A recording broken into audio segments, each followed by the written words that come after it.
Hi நண்பர்களே, இனி ஒரு காலை வணக்கம். எப்படி இருக்கீங்க? நல்லா இருக்கீங்களா? நானும் நல்லா இருக்கேன்.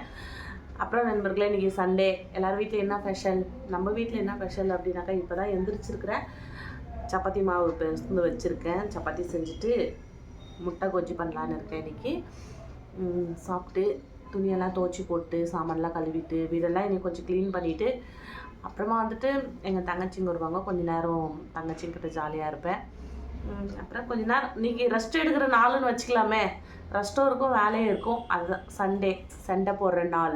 சாமானும் துணி வீடு அப்படின்ற மாதிரி என்ன பண்ணுறது. அப்புறம் நண்பர்களே, எல்லா என்னோடய யூடியூப் பார்க்குற எல்லாருமே வந்து என்னோடய ஃபேமிலியை தான் நினைக்கிறேன் நான். சரிங்களா? கண்டிப்பாக இந்த வீடியோ முழுக்க எதுக்குன்னு சொல்லிட்டு பார்த்தீங்கன்னா வந்துட்டு, எல்லாருமே நம்மளும் ஒரு அம்மா அப்பா தான். சரிங்களா? இல்லை நமக்கும் குழந்தை இருக்கும்போது நம்மளும் ஒரு அம்மா தான். எல்லாருமே அப்படி தான் யோசிக்கணும். இப்போது நம்ம மேரேஜ் ஆகிட்டு வந்துட்டோம் நம்ம வீட்டிலேருந்து. அப்படின்னும்போது வந்துட்டு நம்மளோட அம்மா அப்பாவை என்ன நினைக்கணும்? நம்ம குழந்தைங்கள தான் நினைக்கணும். சரிங்களா?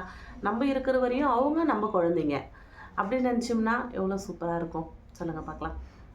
அப்புறம் அதே போல் வந்துட்டு பசங்க அப்படின்னாலே வந்துட்டு கல்யாணம் ஆன உடனே அம்மா அப்பாவை தூக்கி போட்டுடுறாங்க. எதுக்கு? அந்த மாதிரி பண்ணக்கூடாதுங்க. ஏன்னா வந்துட்டு பெண்களை விட ஆண்களை வந்து ரொம்ப பொத்தி வளர்த்துருப்பாங்க. எல்லா தாய் தந்தையுமே வந்துட்டு ஐயோ பெண் குழந்தையா அப்படின்றத விட எனக்கு ஆண் குழந்தை அப்படின்னும் போது வந்து ரொம்ப சந்தோஷப்பட்டிருப்பாங்க. அது ரொம்ப சந்தோஷமாகவும் இருக்கும். ஏன்னா வந்துட்டு எப்போ பாரு என்னோடய அம்மாவே சொல்லும், நீங்கள் பொட்ட பிள்ளைங்க, உங்களை கட்டி கொடுத்துட்டோம், இனிமேல் என் புள்ள தான் எனக்கு அப்படின்னு சொல்லிகிட்டே இருப்பாங்க. சரி, என்னோடய அம்மா ஆசீர்வாதம் அதே போல் இருக்கட்டும். அவங்க பையனை அவங்கள நல்லா பார்க்குற மாதிரியே இருக்கட்டும். நம்மளும் இன்னும் ரொம்ப நல்லா சூப்பராக பார்த்துக்குவேன். ஏன்னா வந்து எனக்கு பெண் குழந்தை இல்லை, எனக்கு 3 பேருமே ஆண் குழந்தை தான். அப்படின்னும்போது வந்துட்டு என்னோடய அம்மாவை வந்து என் மகளாக தான் நினைப்பேன் நான். இந்த நிமிஷம் வரையுமே என்னோடய அம்மாவை வந்துட்டு என் பிள்ளையாக நினைப்பேன். அதுவும் வந்துட்டு என்னோடய பெண் குழந்தையாக நினைப்பேன். நான் நிறையா பூ வைக்கிறேனோ இல்லையோ, எங்கள் அம்மாவுக்கு ரோட்டு மேலே பூ போனால் எங்கள் அம்மா நிறைய பூ வைக்குவாங்க.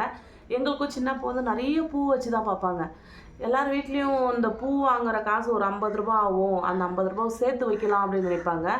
ஆனால் என்னோடய அம்மா வந்துட்டு அன்றைக்கி நல்ல நாள், என் பசங்க பூ தான் வைக்கணும் அப்படின்ற மாதிரி எங்களுக்கு 100 ரூபா 50 ரூபா செலவு பண்ணி கூட அப்போவே ஒரு 20 வருஷம் நாங்கள் சின்ன பிள்ளையா இருக்கும்போது உடனே எங்களுக்கு அம்மா பூ வாங்கி வச்சுடுவாங்க. அதே போல் எங்கன்னா போகிறாங்க அப்படின்னா வந்துட்டு, ஐயோ இந்த பண்டிகைக்கும் ட்ரெஸ் எடுக்கணுமா, போன வருஷம் எடுத்தது இருக்குல்ல அது போட்டுக்க அப்படின்னு சொல்லுவாங்க. எங்கள் கண்ணு முன்னாடியே சொல்லுவாங்க. அப்போ என்னோடய அம்மா என்ன பண்ணோம் அப்படின்னாக்கா, விடுமா காசு இன்றைக்கி இல்லை நாளைக்கு சம்பாதனை பண்ணிக்கலாம், நல்ல நாள், குழந்தைங்க குளிச்சுட்டு புது ட்ரெஸ் போட்டால் தான் நல்லாயிருக்கும் அப்படின்ற மாதிரி அம்மா போயிட்டு உடனேவே அது என்ன ரேட் ஆனால் இருக்கட்டும் உடனே எங்களுக்கு ட்ரெஸ் வாங்கி வந்து போட்டுருவாங்க. அப்புறம் என்னோடய தம்பி, எனக்கு ஒரே ஒரு தம்பி தான். ஆனால் என் தம்பியை வந்துட்டு எப்படின்னா,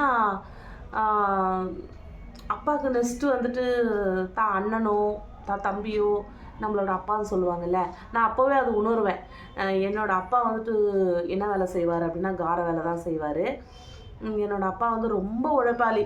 அந்த டைம்லலாம் வந்துட்டு நம்மளுக்கு சாப்பாட்டுக்கெல்லாம் ரொம்ப கஷ்டம். நம்ம வீட்டில் வந்துட்டு ரொம்ப வறுமையாக போச்சு கொஞ்ச நாள் வரையும். அந்த வறுமையிலையும் வந்துட்டு என்னோடய அம்மா அப்பாவும் எங்களுக்கு நகை சேர்த்து வைக்கல, சொத்து சேர்த்து வைக்கலனாலையும் அழகாக 3 டைம் சாப்பாடு போட்டிருக்காங்க வயிற்றுக்கு. அப்புறம் நல்ல துணிமணி கொடுத்துருக்காங்க. ஒரு நல்ல நாள் அதுவும் நல்லா அழகாக வாசல் குங்கும மஞ்சள் வச்சுட்டு நம்ம வீட்டில் கஞ்சியே குடிச்சோம்னாலையும் நல்லா அழகாக அம்மா பூஜைலாம் ரொம்ப நல்லா பண்ணுவாங்க. அதெல்லாம் எங்களுக்கு ரொம்ப பிடிக்கும். அதையே அம்மா 10 வாட்டி எங்களுக்கு சொல்லி கொடுக்குவாங்க. பாருமா, நம்ம வீட்டில் என்ன இருக்கோ இல்லையோ, நம்ம பச்சை தண்ணி குடித்தாலே சரி, 4 வீட்டில் எப்படி இருக்காங்களோ அந்த மாதிரி தான் நம்ம வீட்டில் இருக்கணும் அப்படின்னு சொல்லுவாங்க. நான் அம்மா சொல்கிறது அப்பப்போ நினச்சி பார்ப்பேன். நம்ம வீட்டில் என்ன இருக்கோ இல்லையோ, வெள்ளிக்கிழமை செவ்வாய்க்கிழமை வேணால் வாசப்படி குங்கும மஞ்சள் வைக்கணும், பூஜை ரூம் குங்கும மஞ்சள் வைக்கணும், பூஜை பண்ணணும், இதெல்லாம் அம்மா நிறையவே சொல்லி கொடுப்பாங்க. அதே போல் வந்துட்டு அடுத்தவங்க கஷ்டத்தில் இருக்காங்க அப்படின்றதுனால அவங்கள தரக்குறைவாக பேசக்கூடாது. நம்மளால் முடிஞ்சால் அவங்களுக்கு ஹெல்ப் பண்ணணும். அப்படி இல்லைனா இந்த வழியில் போங்க, நான் இந்த வழியில் தான் போனேன், இந்த வழியில் போய் தான் நான் முன்னேறினேன், அந்த மாதிரி நம்ம பக்கத்தில் இருக்கிறவங்களுக்கு கூட சொல்லி கொடுங்க. நீங்கள் வேலை வெட்டிக்கு போய் சம்பாதிக்கிற மாதிரி அவங்களும் வேலை வெட்டிக்கு போய் சம்பாதிக்கணும். அதே போல் வந்து நீங்கள் ஒரு ஆஃபீஸில் ஒர்க் பண்ணுறீங்க அப்படின்னாக்கா, உங்களுக்கு பக்கத்து ஆஃபீஸில் வேலை இருக்குதுன்னு சொல்லுவாங்க இல்லையா, அந்த டைமில் யாராச்சும் வேலை கேட்டாங்கன்னா கண்டிப்பாக அவங்களுக்கெல்லாம் சொல்லணும். நீங்கள் சொல்லி அவங்களும் ஒரு 10 ரூபா சம்பாதிக்கணும். நம்ம வீடு எப்படி 3 டைம் பசி இல்லாமல் சாப்பிட்றோமோ அந்த மாதிரி வந்துட்டு அவங்களும் 3 டைம் பசி இல்லாமல் சாப்பிட்ணும் அப்படின்னு தான் என்னோடய அம்மா அப்பா சொல்லி கொடுப்பாங்க. சத்தியமாங்க இந்த வார்த்தை மட்டும் என்னோடய அப்பா வந்துட்டு ஈ கடிச்சாலும் எறும்பு கடிச்சாலும் எங்கள் அப்பா தள்ளி விடுவாரங்கண்டி அதை உடனே அடித்து சாவடிக்க மாட்டார். ஆனால் நான் சொல்கிறேங்களா பாருங்கள், எதுனா ஒரு எங்கள் வீட்டில் கொஞ்சம் காக்ரோச் இருக்கும், நான் தூங்கி எழுந்திரிச்ச உடனே அந்த காக்ரோச் அடிக்கிறது கொஞ்சம் யோசிக்குவேன், அதுவும் ஒரு உயிர் தானே அப்படின்னு சொல்லிட்டு. அதையும் மீறி ரொம்ப 2-3 போச்சுனாக்கா சாவடிச்சிடுவேன் நான் அந்த மாதிரி. ஆனால் எங்கள் அப்பாவுக்கு அது கூட தெரியாதுங்க. அந்த மாதிரி தெரியாதவங்க வயிற்றில் பிறந்து வளர்ந்தவங்க நம்ம எப்படி இருக்கணும் சொல்லுங்கள் பார்க்கலாம். நம்மளோட அம்மா அப்பா வந்து நம்ம குழந்தைய தான் பார்க்கணும்.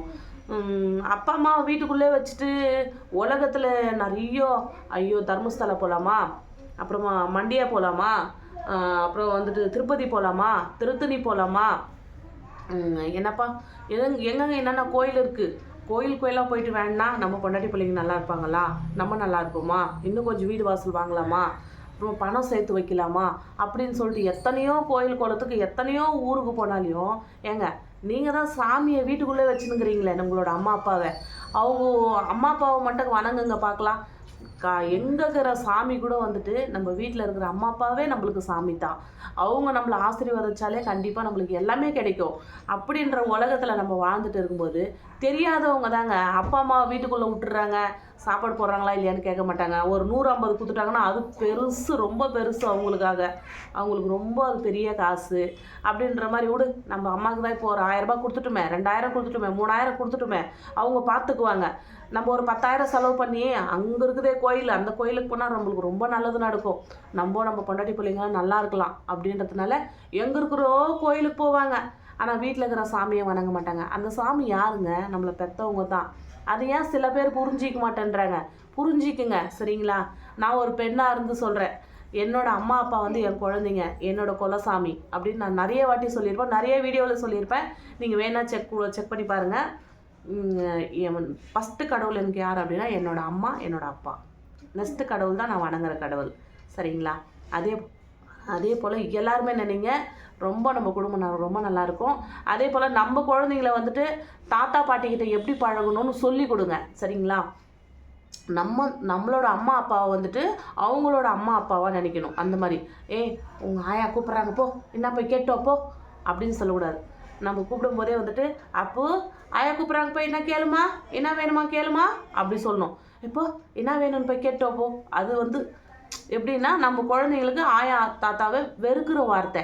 அதே வந்துட்டு அப்போ வாங்கிங்க ஆயாக்கு என்ன வேணும் கேட்டு வாங்க போயிட்டு அப்படின்னாக்கா அது அன்பான வார்த்தை. அதை தெரிஞ்சுக்குங்க. எதுவுமே நம்ம மூட்டையை சுமந்து நம்ம சம்பாதனை பண்ணி நம்மளோட அம்மா அப்பாவுக்கு கிரீட்டை கொடுத்து நம்ம மேலே அனுப்ப போகிறது கிடையாது சரிங்களா. இருக்கிற நாள் வரையும் அவங்கள சந்தோஷமாக வச்சுக்கணும்னு சொல்லிட்டு தான். அதே போல் வந்துட்டு இப்போ வந்துட்டு ஒரு மேரேஜ் பண்ணிவிட்டு எல்லாருக்கும் சொல்கிறேன்னா நல்லதை தான் சொல்லுவேன், மன்னிக்கணும், ஏதாவது தப்பாக சொன்ன மன்னிங்க சரிங்களா. இப்போது என்னோட அம்மாவும் அப்பாவும் அவங்களும் ஒரு உசுறு என்னை பெற்றவங்க சரிங்களா. எங்கள் ஹஸ்பண்டோட அம்மாவும் அப்பாவும் அவங்கள பெற்றவங்க சரிங்களா. அவங்களும் ஒரு சாமி தான் நம்மளுக்கு. ஏன்னா அவங்க கஷ்டப்பட்டு பெற்று வளர்த்து எனக்கு அவங்க கொடுத்துருக்காங்க. அவங்க பையனும் நல்லா பார்த்துக்கணும், அவங்களோட அம்மா அப்பாவையும் நல்லா பார்த்துக்கணும். என்னோட மாமியார் மாமனாரை வரையும் நான் இருக்கிற ரொம்ப ரொம்ப சூப்பராக பார்த்தேன். என் மாமியார் மாமனார் இருக்கிற வரையுமே நான் என் மாமியார் மாமனாருக்கு ரொம்பவே பிடிக்கும் சரிங்களா. ஏன்னா வந்துட்டு என் வீட்டுக்காருக்கு ஒன்று தெரிஞ்சு செஞ்சுன்னா ஒன்று தெரியாமல் செய்வேன். அந்த மாதிரி நான் எதுவுமே சரி, ஒரு ஜதை செப்பல் இது வேணுமா அத்தை அப்படின்னு கேட்டு பின்னாடி அவங்களுக்கு அது பிடிச்சிருக்குன்னா நான் எங்கன்னா பார்த்தேன்னா இன்னொரு ஜதையும் வாங்கி வந்து வீட்டில் வைக்குவேன். அந்த மாதிரி மனசு எனக்கு.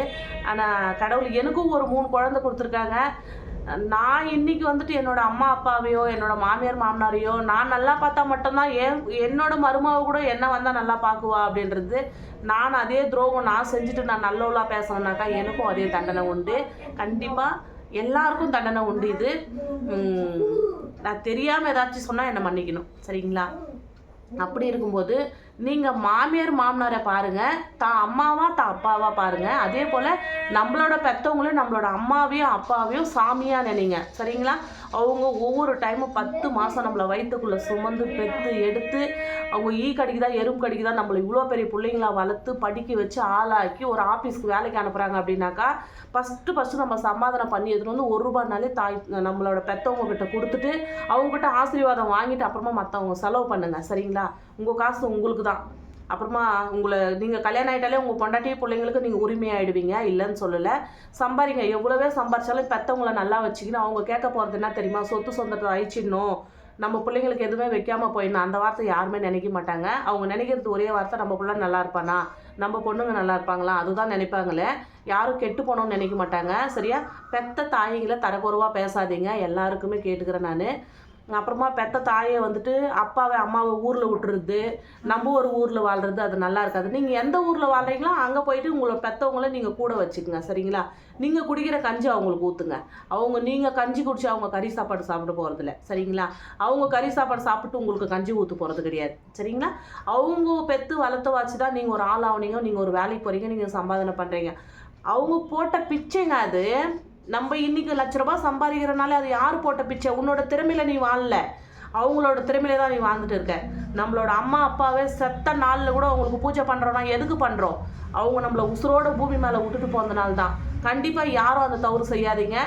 இந்த பூமியில் வாழ்கிறவங்க எல்லாருமே வந்துட்டு அம்மா அப்பாங்களை வந்துட்டு உலகத்துலேயே நம்மளுக்கு உயர்ந்த கடவுள்னு நினச்சி பாருங்க, உங்களை எங்கேயோ ஒசந்து வச்சிருப்பாரு. சரிங்களா? அப்பா அம்மாவுக்கு துரோகம் பண்ணிட்டு அப்பா அம்மாவை நைன்னு மூஞ்சி காமிச்சிட்டு தான் வீட்டில் சந்தோஷமாக பிரியாணி ஆக்கி சாப்பிட்டு பொண்டாட்டி பிள்ளைங்களோட சந்தோஷமாக இருந்தோம்னா அது கடவுள் நம்மளுக்கு நிறைய தண்டிப்பார். தப்பாக தான் மன்னிக்கணும். ஓகே, பாய் பாய். இன்றைக்கி சண்டே, இதுதான் ஒரு குட்டி வீடியோ. சரிங்களா? ஓகே, பாய் நண்பர்களே. என்னோடய வீடியோவில் மறக்காமல் பாருங்கள், சப்போர்ட் பண்ணுங்கள் முடிஞ்ச அளவுக்கு. ஓகே, தேங்க்யூ, பாய்.